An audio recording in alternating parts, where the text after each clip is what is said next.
The first one is, the poor dad says, I'm not interested in money. And the rich dad says, money is power. It was so stupid because my poor dad always said, oh, I'm not interested in money, I'm a teacher. I'm not doing it for the money. And my rich dad would go, well, if he's not interested in money, then tell him don't pick up his paycheck. The poor dad, when it comes to money, play it safe. Don't take risks. The rich dad says, learn how to manage risk. As my poor dad always said, he says investing is risky, and don't take risk, play it safe, be conservative, put it in the bank. Don't play put it in a retirement plan. And my rich dad said, it's not that investing is risky. He said, it's the uneducated person that's risky. And he says, that's why we should learn to teach our kids about money in school earlier rather than later. Okay, poor dad, find a safe and secure job. Rich dad, own your own business. My rich dad always said, go to school so you can get a safe, secure job with a pension and benefits.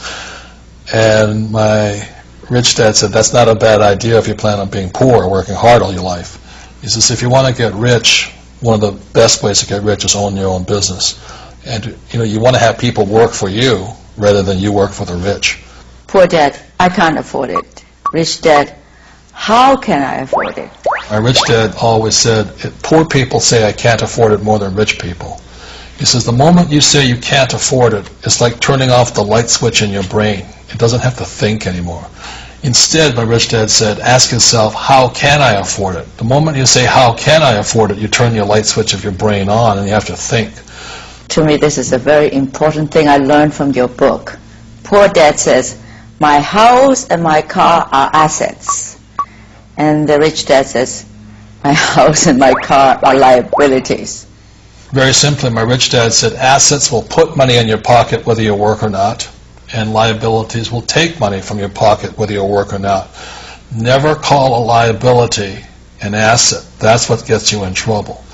So when people say, well, my banker said, a house is an asset, I said, your banker's not lying to you.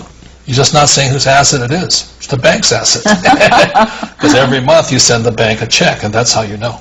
And a car too. Same. That's right. All right, it's fine to say that, you should invest, but people are scared of going bankrupt. That's worldwide. Everybody's afraid of it. But you look at the cause of it, it's caused because of lack of financial education. So the problem is that our school system has never taught us anything about money. So that's why people need to be careful and start demanding your school systems teach your children financial intelligence as soon as possible. Money isn't evil. Ignorance is evil. 说到让学生们尽早接受理财教育，罗伯特和夫人可不是纸上谈兵，他们早就行动起来了。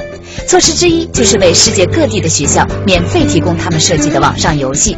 夫妻两个虽然没有小孩，但对教育都十分重视，他们会继续亲密合作，向年轻人传播金融投资知识。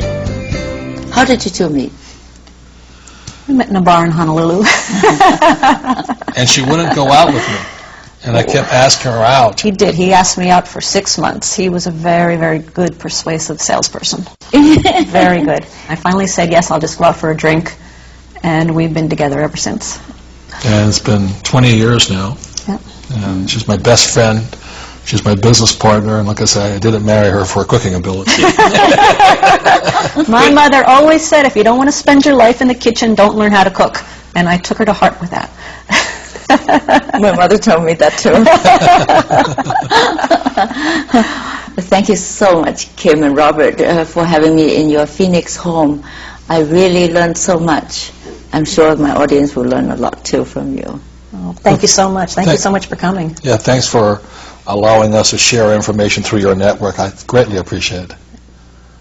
Robert 小的时候不愿意做老师，但是今天他与夫人就是要教育人民，教他们什么才是正确的金钱的观念。智商很重要，财商也不能够少。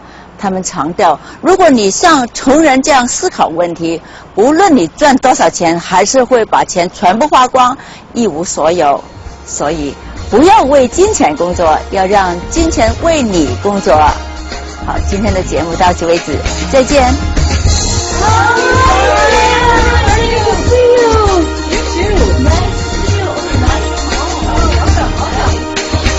Nobody what's gone to my wallet.